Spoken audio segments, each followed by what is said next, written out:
The hum of the ventilation system droned on as the sun started to dip below the horizon, casting a warm orange glow across the old folks' home. Tucked away from the noise of the world, it was a place of rest for the elderly, its stone walls echoing with years of laughter, sorrow, and memories fading with time.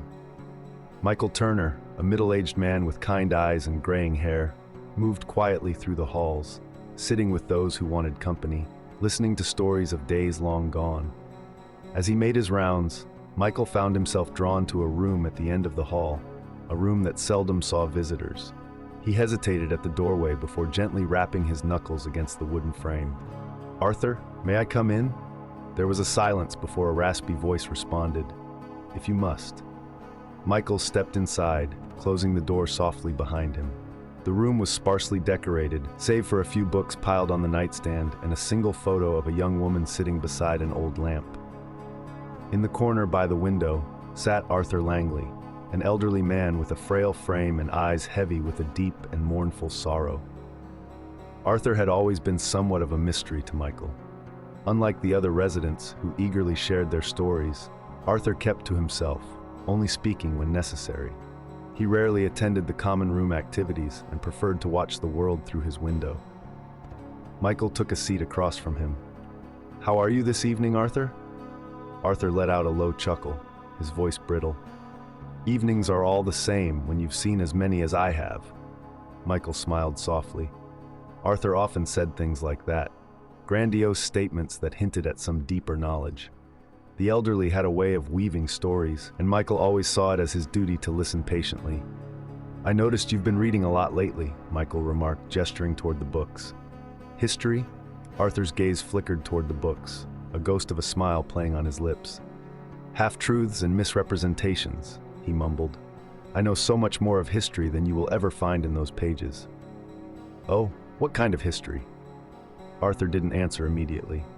Instead, he turned his gaze back to the window, watching as the last of the sunlight disappeared behind the distant hills. After a moment he spoke, his voice quieter than before.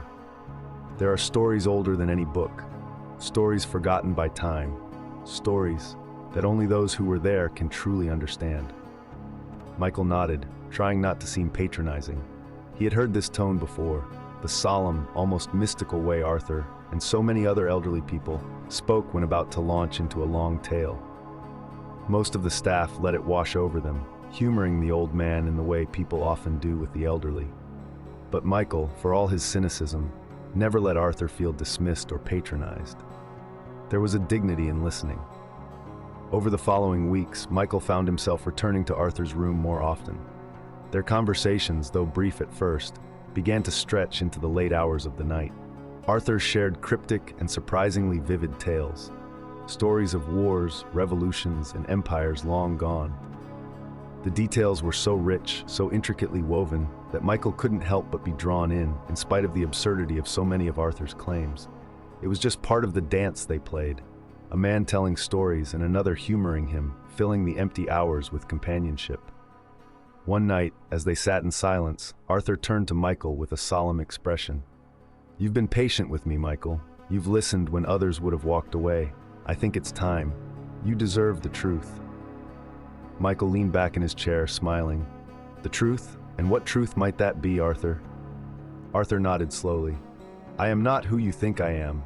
I'm older than I appear, much older." Michael's smile widened as he leaned forward, playing along. "Oh, really? How old are we talking?" Arthur's eyes remained steady, his voice carrying a gravity that seemed to pull the air out of the room. "I was born in the year 1724, he said simply.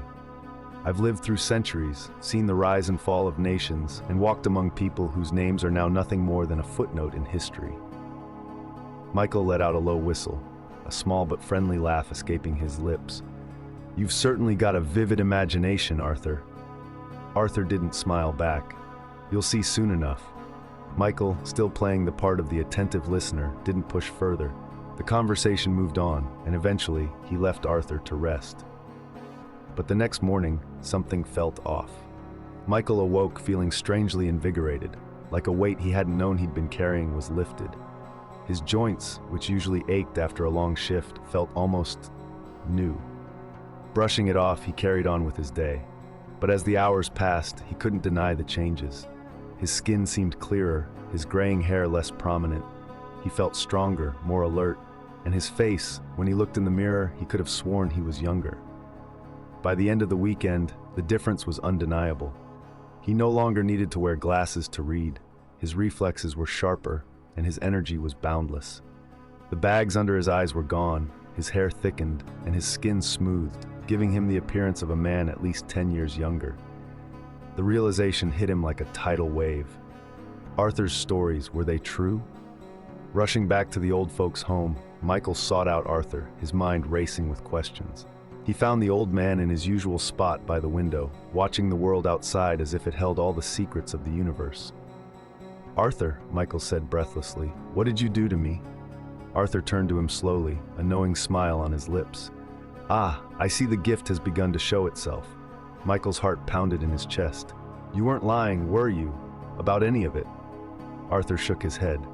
"No, Michael, everything I told you was the truth, and now you hold the gift." Michael stood frozen, struggling to comprehend.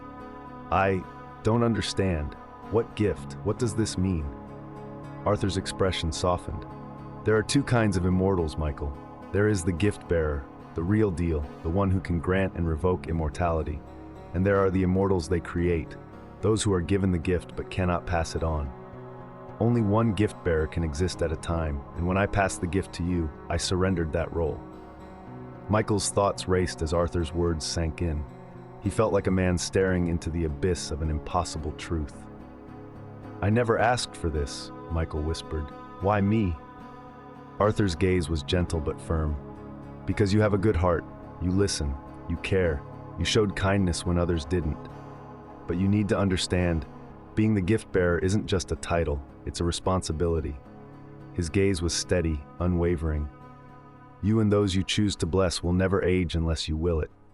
You can heal, even restore yourself to any point in your life, but the gift stops with you. No one else can pass it on, only you."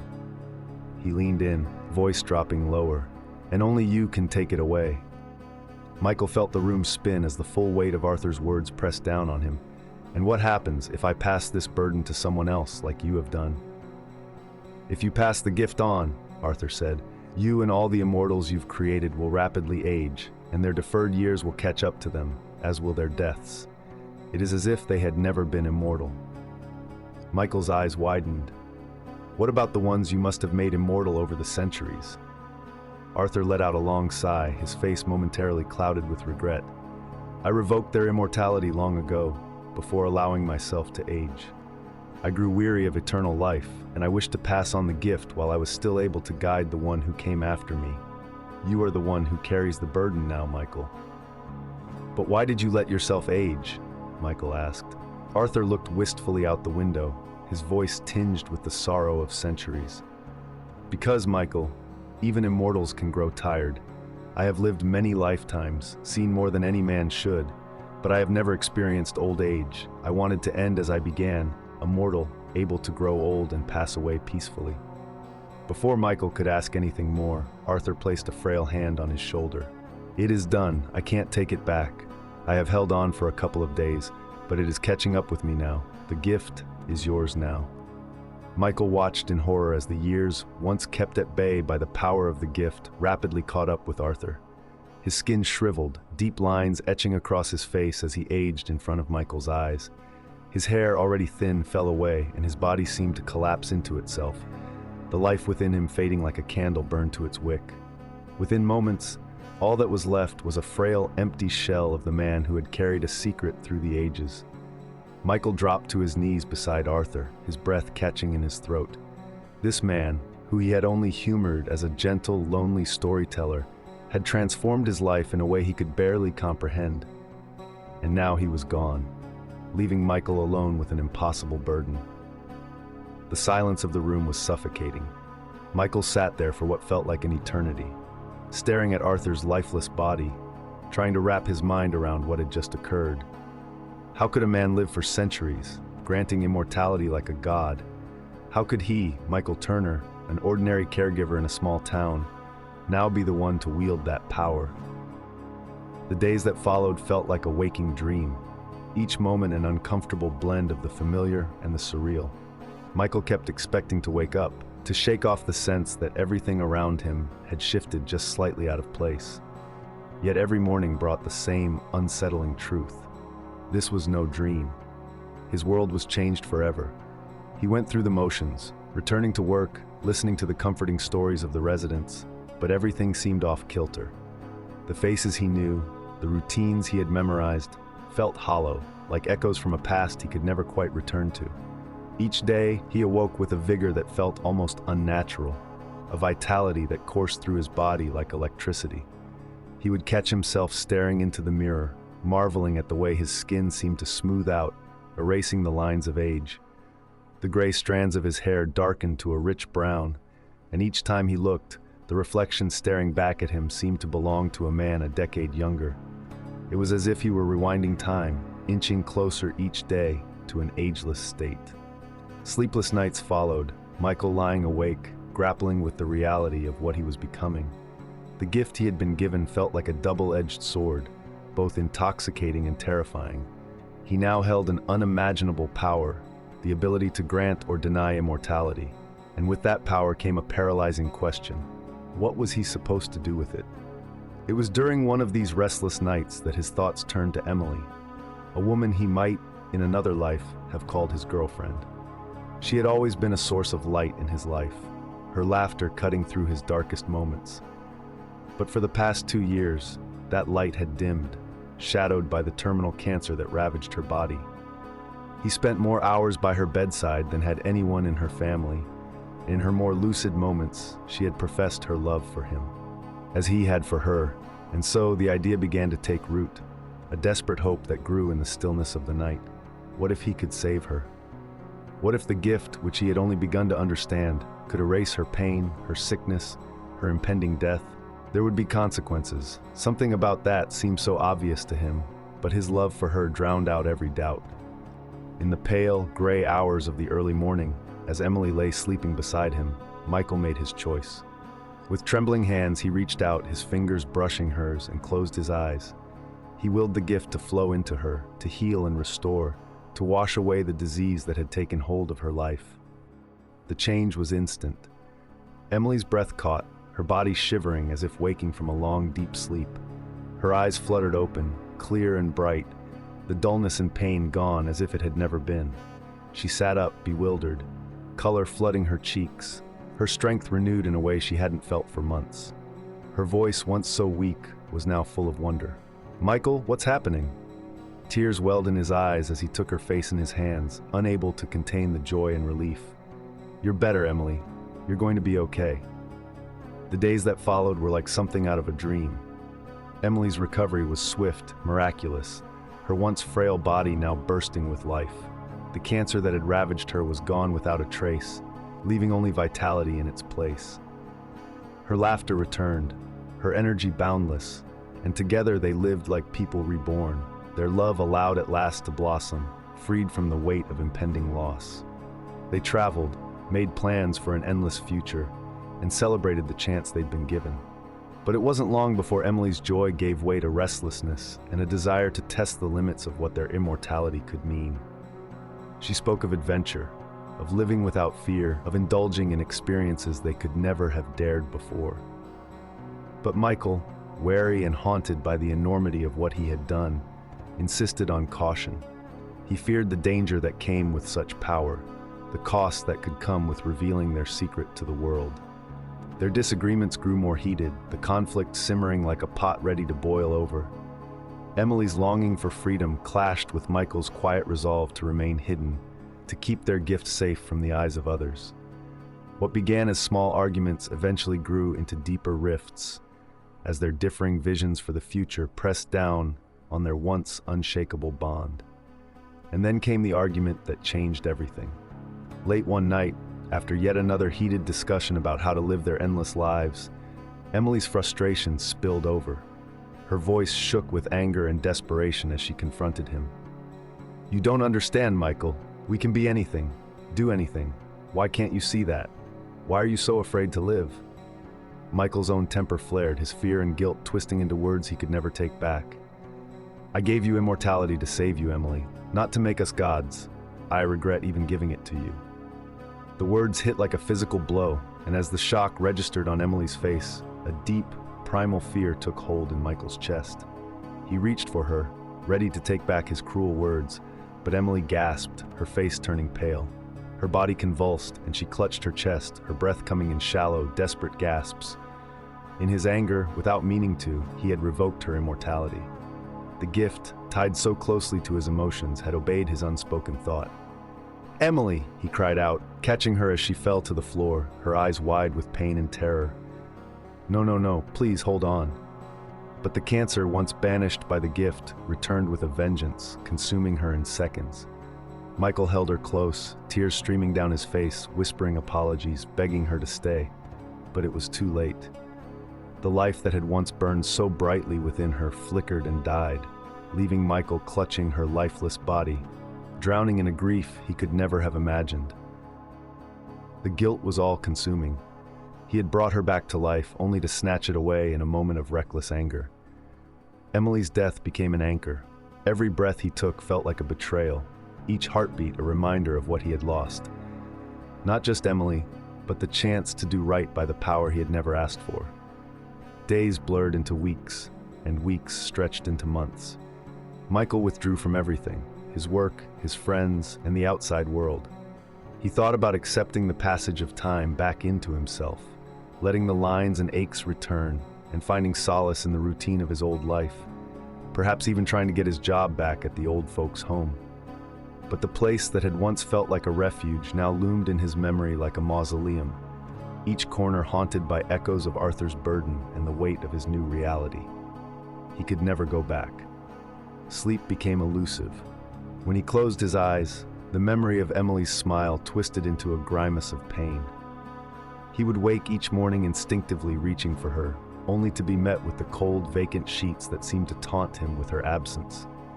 Every day was a slow unraveling of purpose, each one indistinguishable from the next, stretching on in a relentless march that seemed to have no end. The gift was now a curse that chained him to endless days devoid of meaning. In those dark, spiraling nights, Michael found himself wrestling with a single thought. What if he needn't be alone? What if there were some who could bear the burden of eternal life, share the weight of time, and help him navigate the endless years stretching before him? He could be more careful this time, more deliberate and discerning in his choices.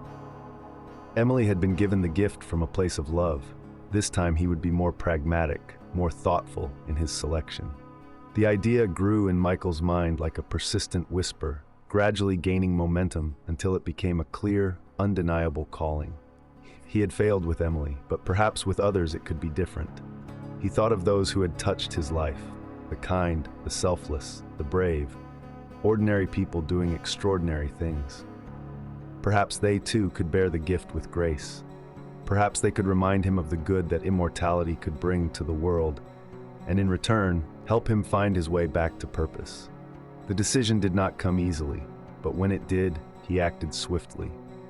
The first person he approached was Sarah Mitchell, a doctor he had met during Emily's hospital stays so many years ago.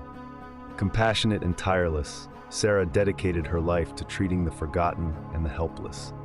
The long hours and emotional toll had taken their toll on her physically, but not once did she waver in her mission to help those who had nowhere else to turn. Michael sought her out one evening after closing hours, meeting her in the quiet solitude of her small clinic.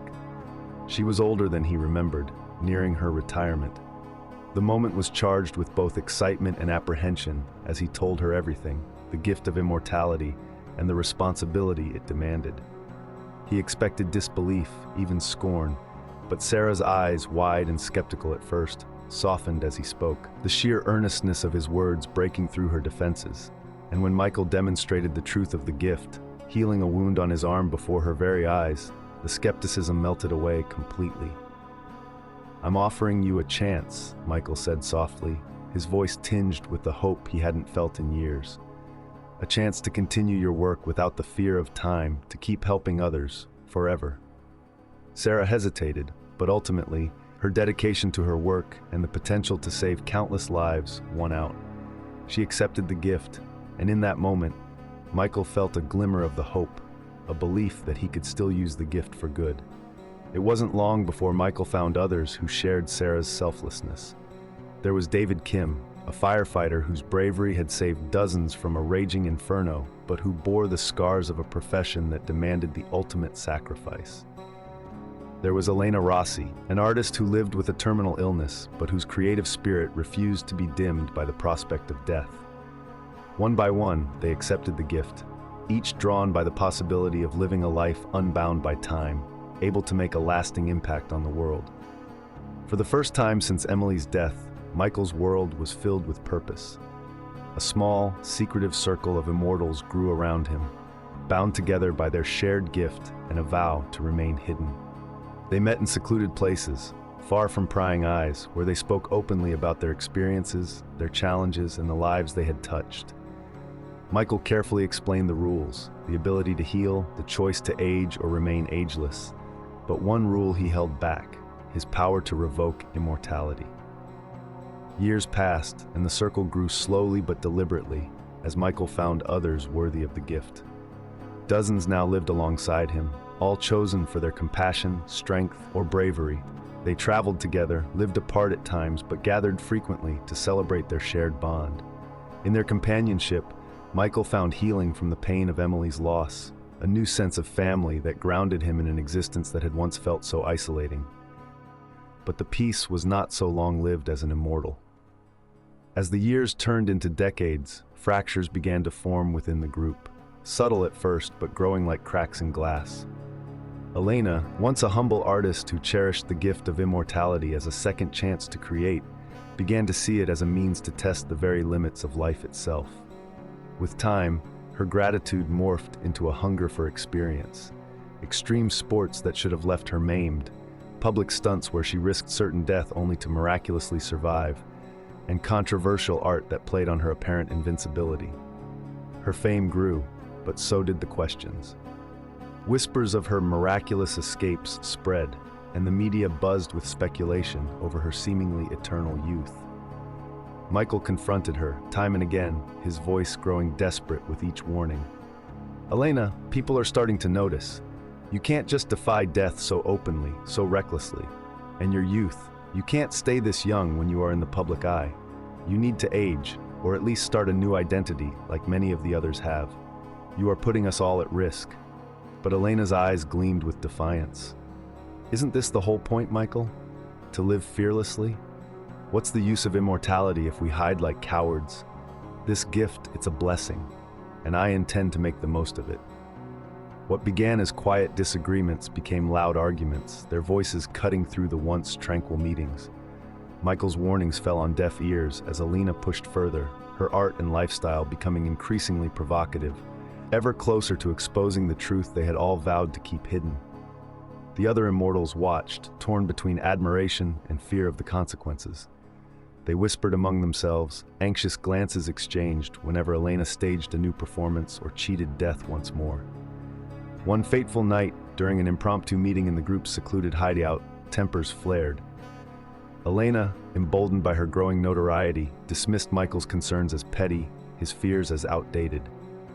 "You're wasting this gift, Michael," she taunted, her voice dripping with scorn. "If you're too afraid to use it, then maybe you don't deserve it." Michael's face tightened, the words cutting deep. Rage and frustration welled up within him, and without thinking, he rose from his seat and pointed at Elena, his voice shaking with anger. "You don't understand the danger you're putting us all in. You've abused the gift, and if you can't be trusted with it, then you don't deserve it." He took a step forward, his eyes fierce. "I revoke your immortality. Let this be a warning to all of you." A stunned silence fell over the room. For a heartbeat, no one moved.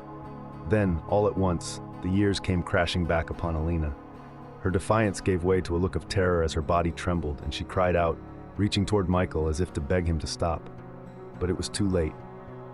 Before their eyes, the youthful glow of her skin faded to ash, her hair turned brittle and gray, and the vitality that had defined her drained away. Elena, who had lived like she was untouchable, now aged in moments, her body withering to a frail shell.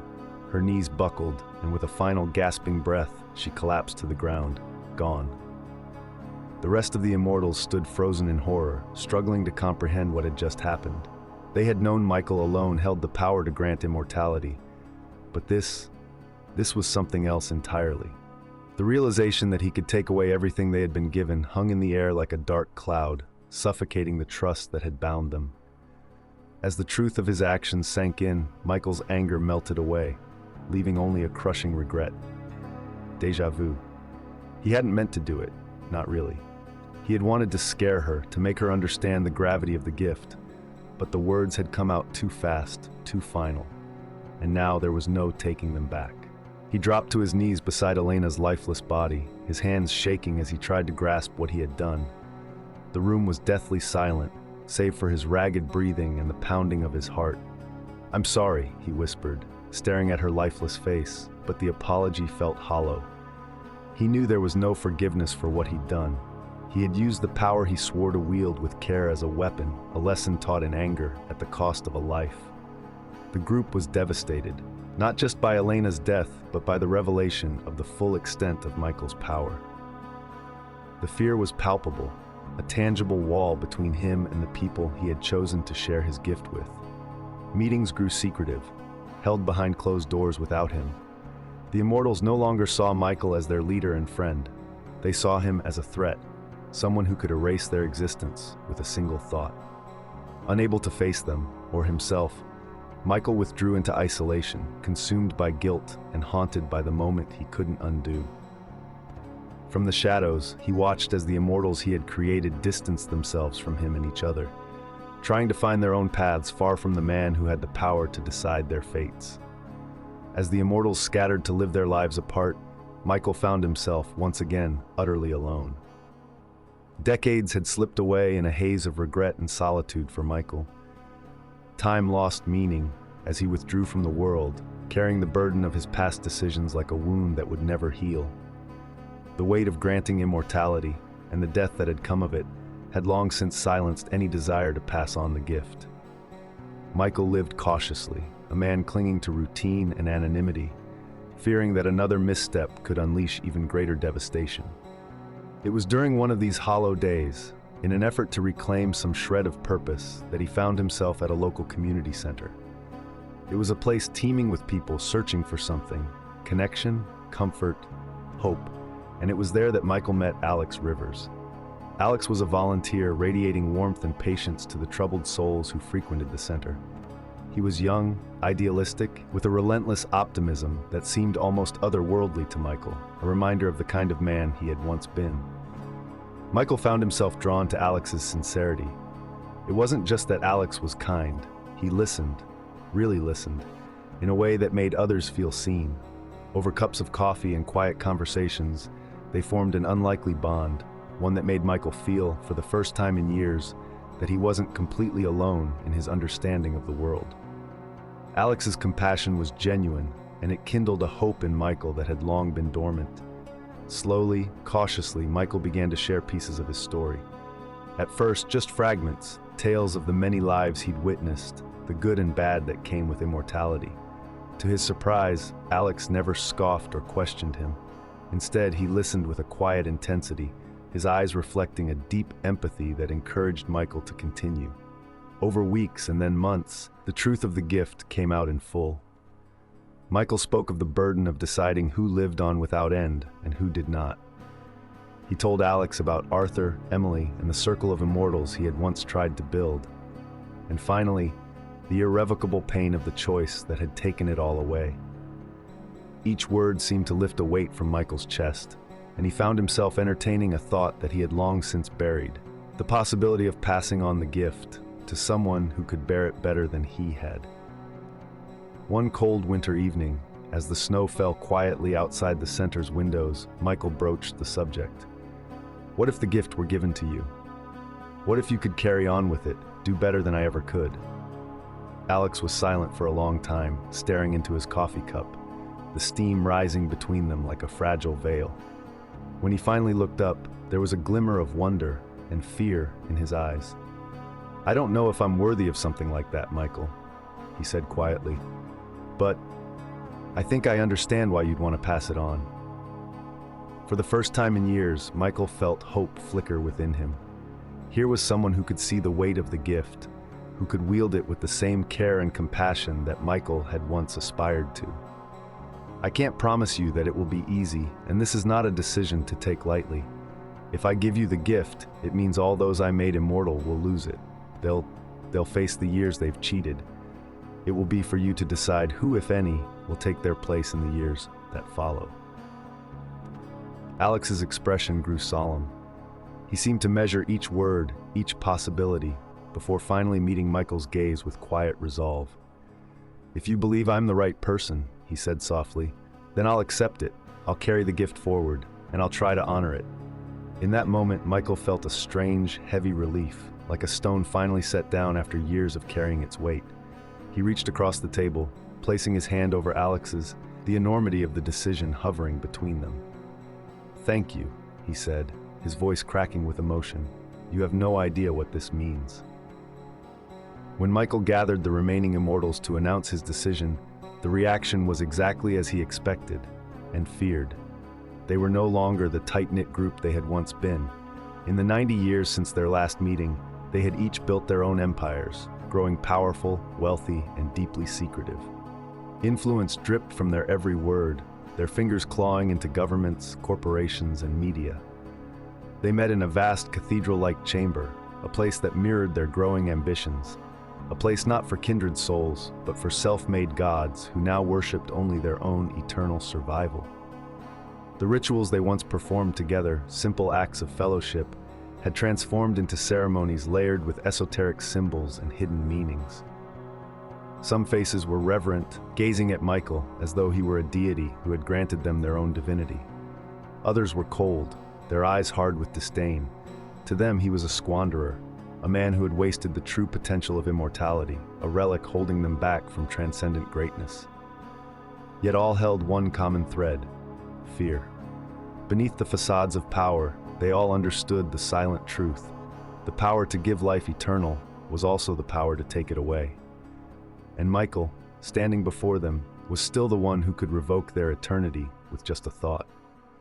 When Michael announced his intention to pass the gift to Alex, a tremor of disbelief rippled through the room. Then came the eruption. Chaos broke out as their carefully crafted masks of control fell away, revealing the raw desperation beneath. Voices overlapped in a storm of panic and rage as they processed the implication. Their immortality, their power, their very existence would be stripped from them the moment the gift transferred hands. "You can't do this," one immortal, clad in the trappings of wealth and influence, shouted, his voice cracking as he stepped toward Michael, eyes wide with fear. "You're talking about our lives, our legacies. You're condemning us to death." Others joined the chorus, some voices trembling with pleading terror, others boiling with wrath. A woman, her eyes dark with fury, spat her words like venom. "You're a coward, Michael. Just because you are too afraid to appreciate the possibilities of eternity, you are going to deny it to us all. Don't do this. You have no right." Amidst the cacophony, Sarah Mitchell, the first immortal Michael had granted the gift after Emily's death, stood silently to the side. The years had given her a unique perspective, a wisdom born of lifetimes spent healing and helping those who would never know the touch of the gift. As she looked at Michael, her expression was not one of fear but of acceptance. There was no anger, no pleading, only a quiet understanding of the burden he had carried for so long. "Maybe it's time," she said, her voice a soft current in the storm, barely cutting through the noise. "Maybe we weren't meant to live forever." Her words, simple yet profound, were swallowed by the outrage of those around her. But Michael heard them, and they settled deep within him like the final, gentle push he needed.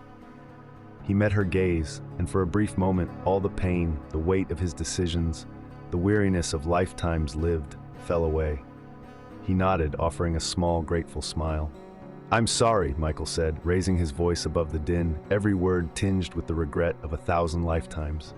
"I wish it could be different, but it's time to end this. You've had centuries, more than any mortal was meant to. It's time to finally leave the world as humans." The uproar rose to a crescendo, a wave of desperation threatening to break over him. But Michael held his ground. Beside him stood Alex, calm, collected, unreadable. Without another word and with a final, weary breath, Michael closed his eyes and willed the gift to transfer. The room fell silent, the moment pregnant with the unspoken, as if the universe itself paused to witness the passing of an age. The sensation was almost imperceptible, like the softest whisper of a breeze, the gift lifting from Michael, releasing its grasp on him and settling onto Alex. And with it came the return of something Michael had long forgotten, the heavy, inevitable pull of time, the feeling of mortality beginning to reclaim its place within him. But then, something changed. The room's temperature seemed to plummet, and a weight settled over the air, pressing down like an invisible hand. Michael's stomach twisted in instinctive dread, and as he looked back at Alex, the young man's face was transformed.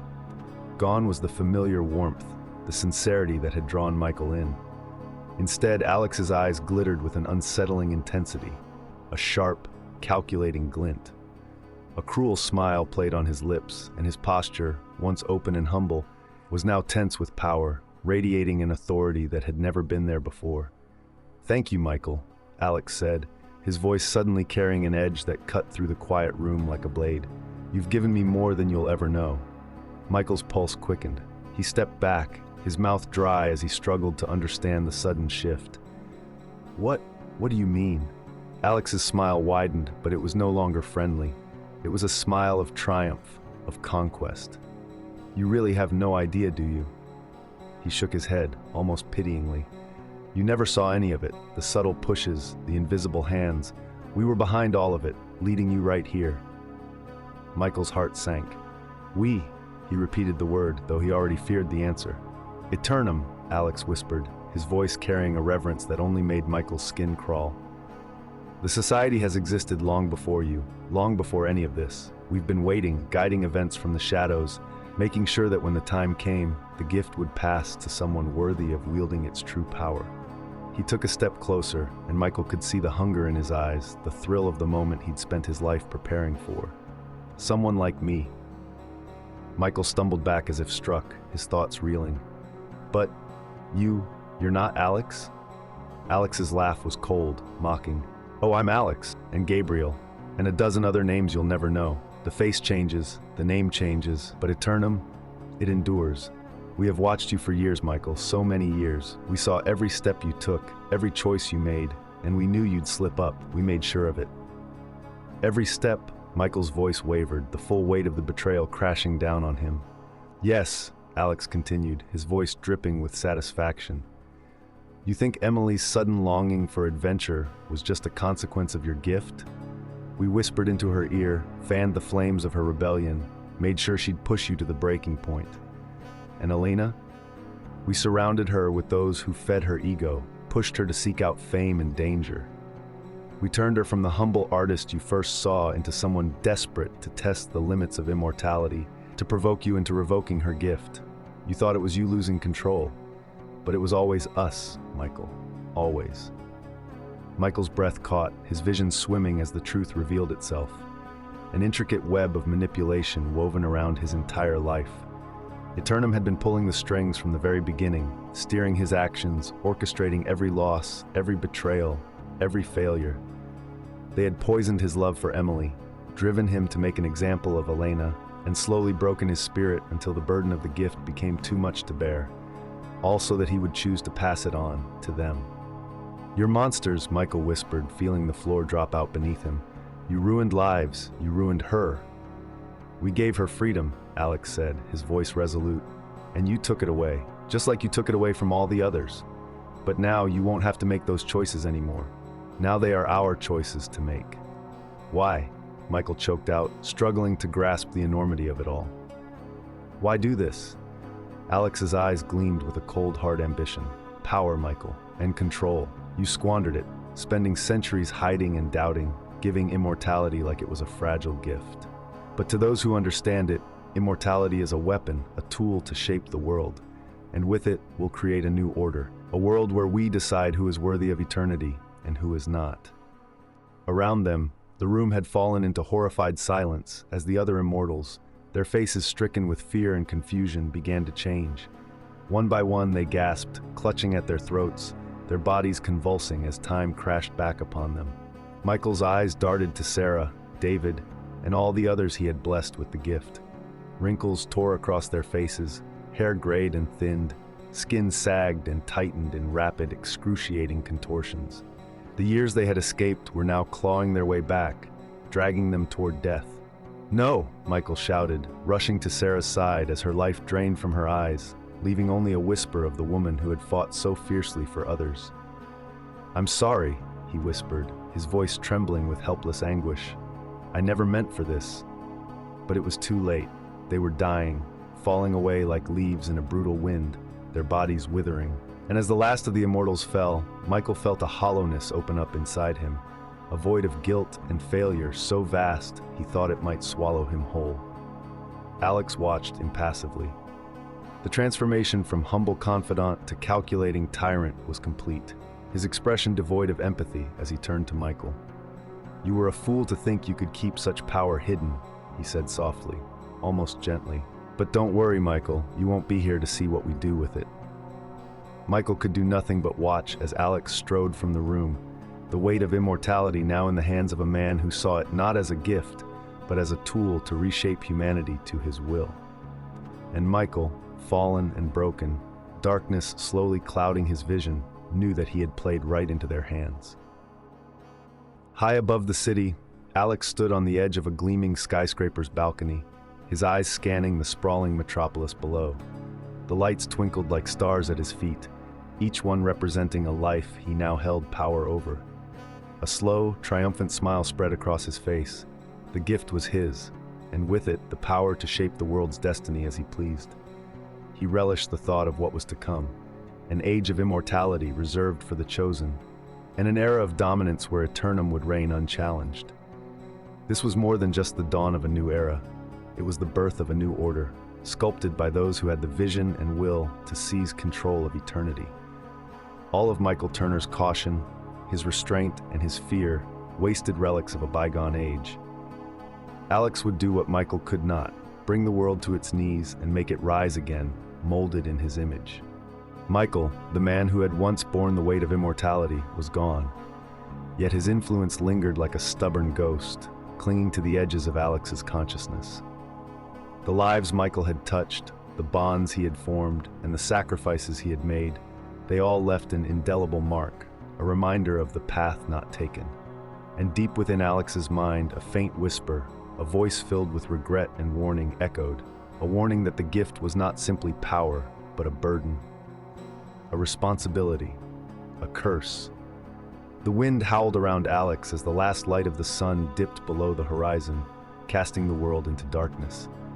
It was a world forever changed, teetering on the brink of a future unknown. And as he looked out upon it, the voice in his mind faded into silence, drowned by the certainty of his purpose and the unstoppable rise of Eternum. The night settled in, a darkness brimming with promise and peril, and Alex, standing tall above it all, welcomed the world into its new beginning.